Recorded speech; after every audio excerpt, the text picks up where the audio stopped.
Well, hello. Happy Saturday, and welcome back to the Own Your Career series. We are on week 4. Can you believe that? We have been rolling. We are having a good time today. Our chat actually went in, not the chat, we stayed over almost 30 minutes answering questions, talking to each other, getting to know each other. So if you have not had a chance to actually come, in person, please do. Please. There's so many cool people, so many folks who would love to get to meet you in person, including myself. And this is the recap for week 4. This was about take bold action, get real results, and make calculated risks that pay off and position yourself for success.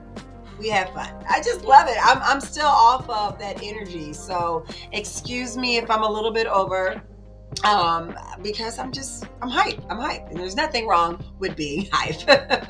All right, so we're gonna get into it today. As always, I like to make sure that I do a recap for all of you excuse me, who couldn't make it. We're going to go through the agenda today. You're going to learn a little bit more about me, Kay Allen Brownlee, the founder of Career Snobs. We're going to talk about the introduction of taking bold action and getting real results. We're going to talk about calculated risk versus reckless decisions. Yes, I put reckless in there on purpose. We're going to talk about how to create strategy for success, the mindset you need to act boldly, and then we're going to go into conclusions.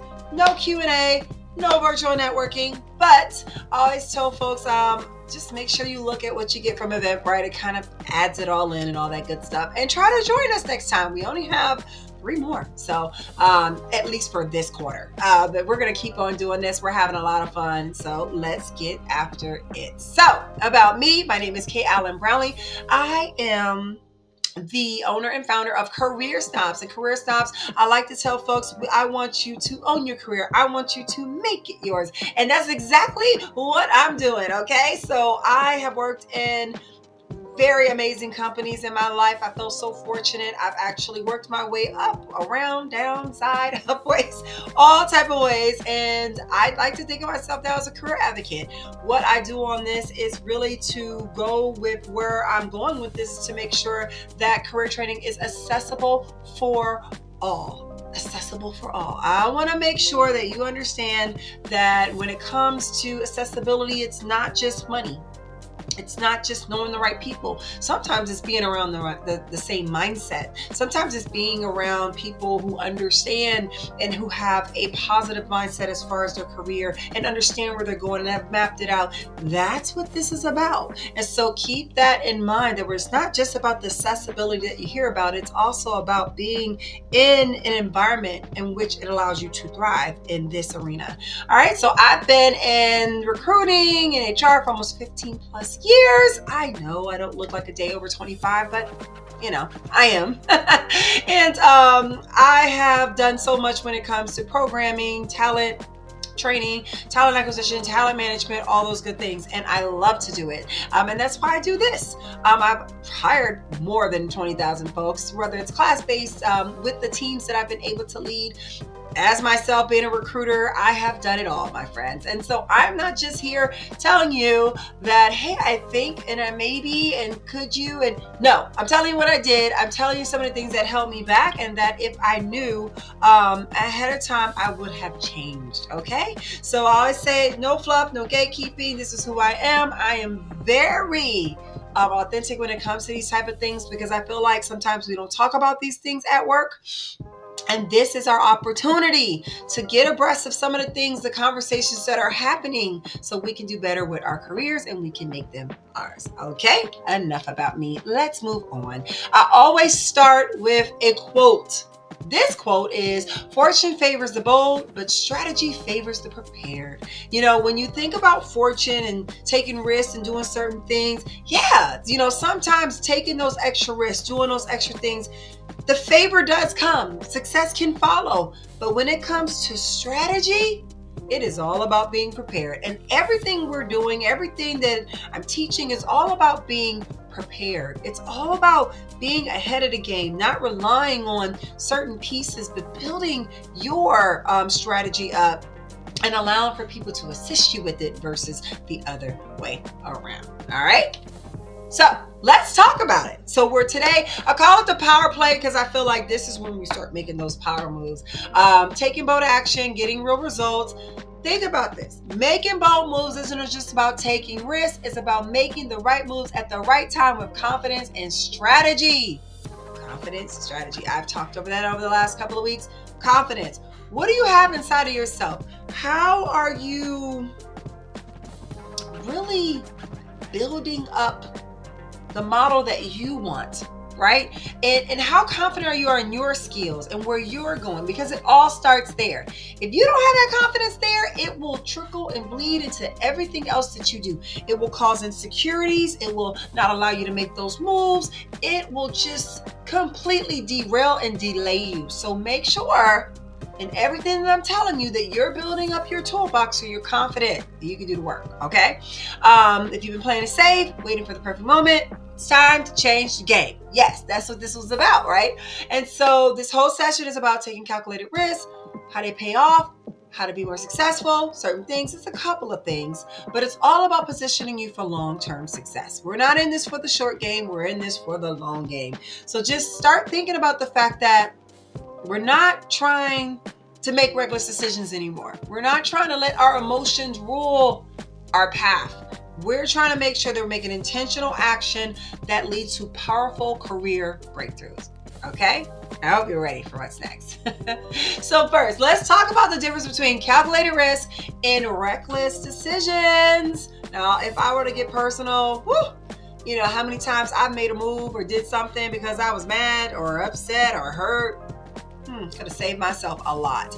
But that's why I'm going over this. Sometimes some folks feel like, oh, we're talking about this and that. No, this is important. I want you to understand a big part of you making calculated risk and reckless decision really starts with you knowing your why.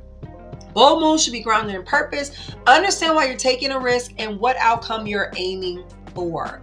You gotta understand what you're doing, and that's why I keep pushing this map. I know folks are like, oh my gosh, it's free. I don't call you afterwards. I don't send you 1,000. I don't do that. It's free. You go, you get it, you download it, and it's helpful because you got to know your why. You got to know what you're striving for. You got to know what you're here for, what you're working for, what you want your career to be, what do you want your legacy to be. And no, you don't all have to know it today, but you got to keep building towards it. And so when you know your why, you do get grounded in purpose. You do understand certain things, and you no longer rely on other people to guide you through your own life. Second, assess the risk versus the rewards. All right, two hands, right? Put them here. All right, so when you're thinking about assessing the risk and the rewards, reckless decisions ignore the consequences. There are emotions. They're like, this boss sucks, I'm out of here. This place is crazy, I'm gone. When in fact, it's not necessarily that. I had mentioned in the call or the talk that we had today was that a lot of times people just kind of jump and leave places because of the people versus the company. I mean, honestly, what companies have ever really done anything is typically the people or the environment or culture that we feel like there's a lack of something on why we've left. This is the same thing that we need to think about. When you're thinking about why you're leaving, think about the why. Think about like, have you thought about your why? Why am I really leaving? Is it because of this person, or do I just really not see myself here? Is it really a dead end place? It's not thriving. It's not growing. They're not making any profit. That's one thing. But if it's a thriving environment and just for some reason this department is a little off, it doesn't necessarily mean that it's time to go. And then think about the fact that when you think of calculated risk, the potential gains against the setbacks. So when you make a calculated risk, calculated, meaning think about a calculator. When you're on a calculator, you press things and you're moving towards to get to the end calculation, right? You're putting things in. So when you're thinking about your life, your career, what things are you adding or subtracting in order to get you to the reward? And so that's why it's like when you're assessing the risks versus the rewards, like sometimes you're like, this is too risky. I got a family to feed. I can't just quit today. I got a mortgage. It's so many things that we don't think about sometimes. But then when you think about some of the gains, the rewards, whether it's speaking up, whether it's getting into a new position, whether it is telling your boss, I don't want to be under you forever. So how can we craft a plan where I can be in a different position, or I can grow, or maybe be your peer, or whatever. You got to be bold. You got to decide what type of decisions you're going to make and conversations you're going to have. All right. And third, plan for contingencies. A contingency plan is like a person's best friend. I mean, you always have to do that. Like it's literally talking about the fact that taking a bold step doesn't mean going in blind, but you have a backup plan and you're ready to pivot if needed, because sometimes we make a map, we make a plan, and we find out that position's been eliminated. What do we do? Right? Like, okay, well, I have a plan and I was going to be with this boss, but then he left, she or she left. That's when we have to start making those contingencies. And that's why I like a map, because a map does account, the map I have, it accounts for the contingencies. What if that position isn't the right position? What if it's something else? Like, it helps you build in contingencies. So just keep that in mind, that you got to have a backup plan to be able to pivot. Pivot means turn. Doesn't mean get off the track, doesn't mean give up. It means just turn, go another way so we can get there. So just keep that in mind. All right, so second, how to create a strategy that positions you for success. How do we do this? First, we set clear goals, and we had somebody awesome who came on and really helped us through setting some goals after we kind of got off and was just asking questions. She was phenomenal. I would say when you think about setting clear goals, define what success looks like and outline the actionable steps to get you there. And the great point that she had brought up, and I mentioned as well, is when you think about goals, sometimes we just write them down, but we don't really realize there are micro goals or sub goals within the goals in order to get them accomplished. For instance, if I'm like, I want to get my master's, okay, that's my ultimate goal, to stand on that stage and to get that certificate, or to get it. Okay, fine, not certificate, to get the degree. Woo, I'm talking fast. When you think about that, what are the steps you need to do in order to get there? First is probably research the school, right? Second is to look at the application process. Third is probably to pay. Then it's to apply, and then it's to, like, it's steps. And so there may be 15 steps. I know it sounds but it may be. But eventually the last steps are going to be, I'm buying my cap and gown. Oh snap, I'm taking off of work so I can, graduate. Those are the things that we're getting to. At first, they're going to seem real tedious, but ultimately everything's going to lead us there. So just make sure that bold moves are most effective when they're goal driven. Okay. Leverage your network. Who are you talking to?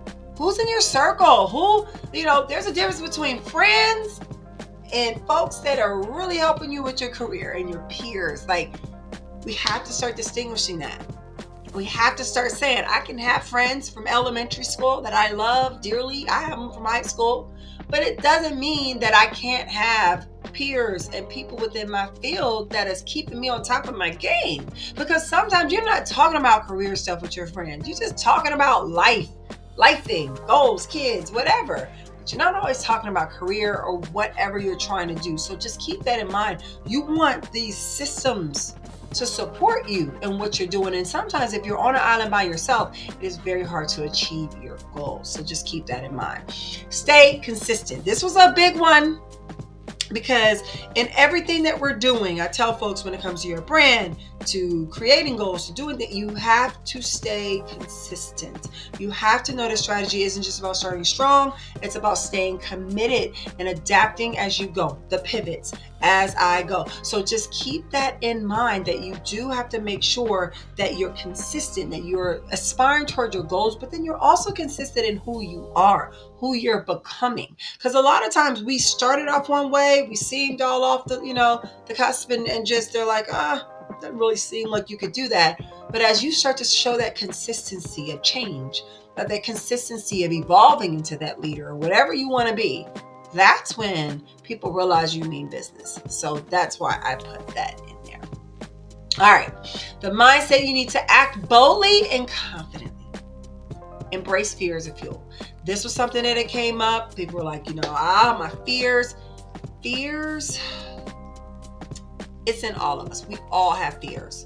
The main thing that I was telling folks was that, but it's like a muscle. The more you attack your fears, the more you go after them, the better it feels. It's not to say you'll never be just completely like fear. Come on, fear. Like, no, it's totally not it. What I'm saying is that fear is natural. It's part of who we all are. But if the only way I say you feel is if you quit.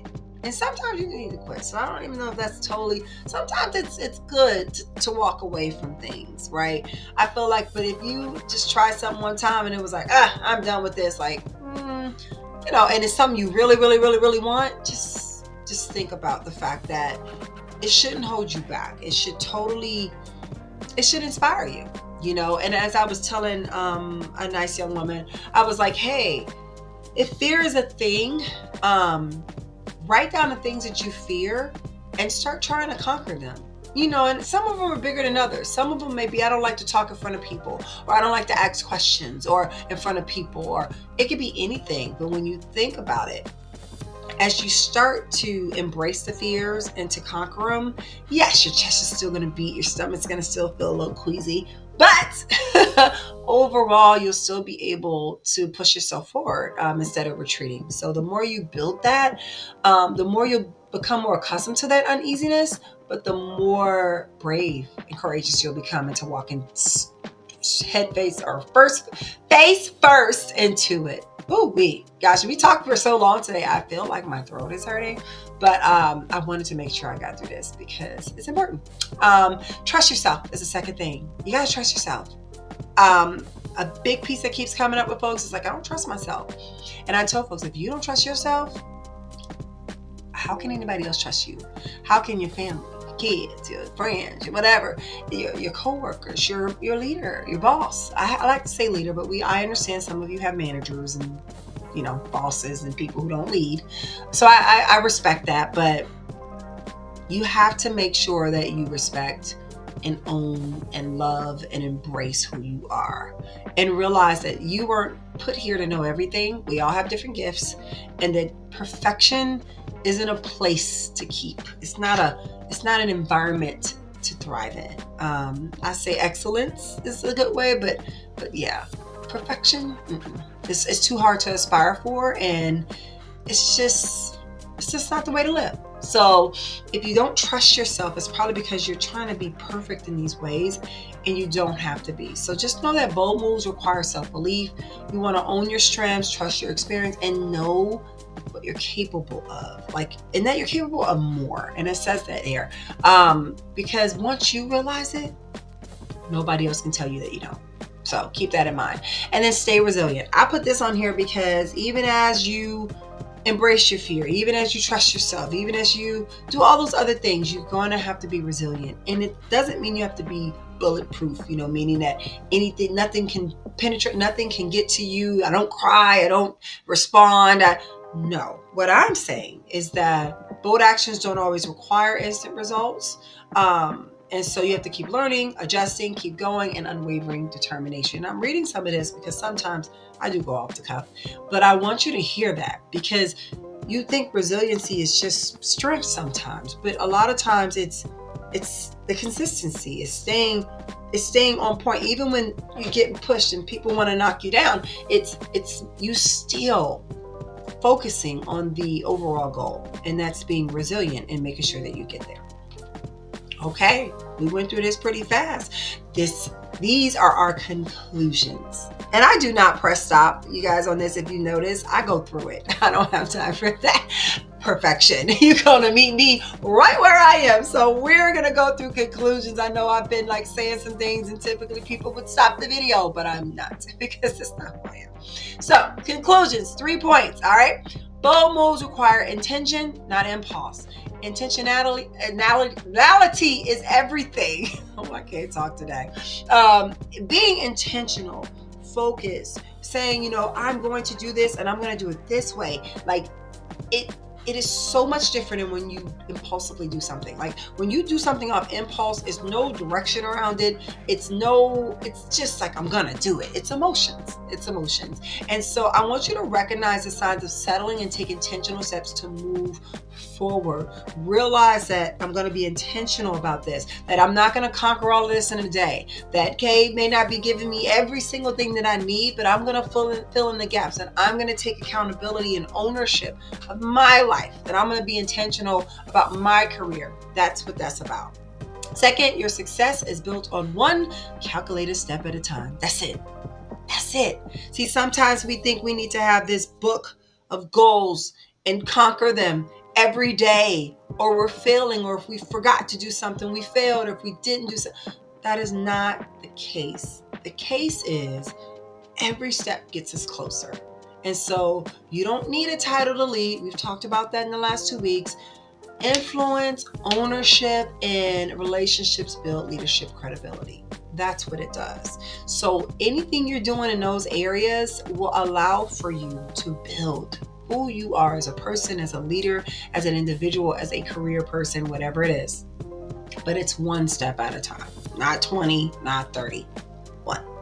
And then third, confidence grows with action. The more you do these type of things, the more. I mentioned my course. And the reason why I created a course is because of that. Because it's not just you sitting with someone that's going to get you there. Sometimes you have to do it with yourself. Most times you got to build those things within yourself before you can listen to anybody else. I always tell folks this is a terrible example, but I remember before I started buying like more expensive sunglasses, I would get the cheaper ones. And my goal was, it's a terrible example, if I could hold on to these, it'd give me more respect to hold on for that. And it was true. And I remember going through a year or two where I was like, okay, I'm gonna buy these. And if I can keep these, if I can respect these, it's kind of like being trusted with the little. If I can respect these glasses, then I'm 100% positive I can do better. And it worked. And so this is what this is about. You may be on Eventbrite right now, right? It's free. It's free. But eventually you may say, I want to pay for something. Will I go through that whole course? Will I actually take myself through that? Because if you can't do that, even if you do go to a coach, it's going to be hard because they're going to be dragging you along. And so just know your confidence, the more bold moves you make, the stronger, you're going to become unstoppable because you're building it. And the action that you're doing in order to build on these pillars of what's going to become you is what's going to actually allow you to have the confidence you need to keep growing, and in certain times to know that it's only uncertain for a certain moment event, and then you become familiar again. So just know that something new is only new technically once, right? Like if you think about it, and then as you start to get more comfortable with it, you get better at it. So just embrace that for sure. All right, we got through it. Woo, a little bit longer today. Sorry, that's on me. I'm a little talkative because, like I said, we had that great chat at the end. These are my future events. We are coming down to the wire. I think what I'm going to do too is put the next series up. I might do like one off of the course too. I'm kind of thinking about it. I'm going to ask folks in the next one if I did something like that. So step up or step aside. That's next week. That is going to be one of my funnest ones because that one's I'm going to be getting in everybody's grill about, if you're not ready to step up, move side. Stop being mad that you're not getting this, getting that, getting paid. Yeah, step up. So that's going to be one of the fix you need for your career. Is going to be next after that. And then our last one, at least for this quarter, because I'm going to take a little break, is going to be Unfiltered and On Point Q&A. And this is going to be where we are asking everything. We're having hardcore conversation. I probably won't do a recording of that one because I do like to respect the confidentiality of folks who do come. But for the most part, that's what we're going to do. And we're going to have fun. All right. So visit my website, Stan Store. And people think sometimes like a store, like no, it's plenty of free stuff in here. So just keep this in mind. Listen, if you scan this right here, you can, the map I was talking about, it's right there. The Career Fix, that's the YouTube channel. So all of this that I've been doing, in addition to other things, I'm adding it on there. That's free. Career Snobs events, everything is going to be on Eventbrite. So I'm not going to be taking you off of this. I love Eventbrite. So I'm actually kind of hooked on it. I'm like, I really like this, and I love the fact that Zoom and Eventbrite has a relationship, and I don't have to like create things. So, and I'm going to keep it on this model of Zoom versus doing the model where you don't really see anybody and it's just you talking. I like the dialogue, and I don't mind doing stuff like this at the end to record, so you can get the full thing. And then the Power Moves newsletter, I'm going to have a new version come out next week, actually. So be on the lookout for that. This is in my LinkedIn. So when you go to it, you subscribe. That's what you do. You link, it's nothing more. You just go there and do it. Products and services. Listen, I do have a career course. It's $99. I do this on purpose. Remember I said accessibility and affordability. The reason why I do that is sometimes everybody can't afford coaching or they're not ready for it. Let me just put that out there. So this course, which is cool, is $99. It's everything I take people through during their coaching experience, except it's just them. It's them, it's me talking. You get a DISC assessment, you get all types of career map, you get all of that stuff, but you learn how to actually go through it. I love it. People love it, and it was something I really needed to do, and I'm glad that I'm done with it, and that you can enjoy it now. So check that out. If you do decide to do coaching experience, the course does come with that as well. So not only would you get that, and typically I like to give you a little discount because you're no longer having to get the disc or anything like that. So that is something for you to think about as well. Just scan right here. It will take you to my Stand Store, the website. You can check me out. And make sure you link up with me. Link up with me on LinkedIn. When you do go to the Stand Store, you'll see it, and you can actually link up with me on LinkedIn as well. Okay, we are coming down. No Q&A. It's just me. No virtual networking. We did that. Thank you. Thank you. This is thank you in every single language that I could possibly find. I appreciate you all so much for supporting this series, supporting Career Snobs, supporting me, supporting yourself, for really taking a step when it comes to your career. You want to own it, you want to make it yours, and these are the things that you go to, whether it's mine or anybody else's, and where you start to build a foundation to be consistent. And so just know that this is you pouring into that consistency. This is you saying, I've had enough. This is you saying, I can do different. I can do more. I can do better. And we're going to keep going through this journey together. So we only have 3 more in this series. I think in the Q&A one, I am going to ask, like, what do you guys want to hear next? And I may actually do something specifically for the folks that go through the course. So I may actually do that as well. But overall, it has been an extreme pleasure. And I totally look forward to seeing you all next week. I will be in a different place at a hotel because I have something else. I have to go to Macon, Georgia to do some things, but I'm not missing it. I will be there at 11 a.m. sharp. I can't wait to see you next time. Thank you so much, and I will see you soon. Take care. Bye.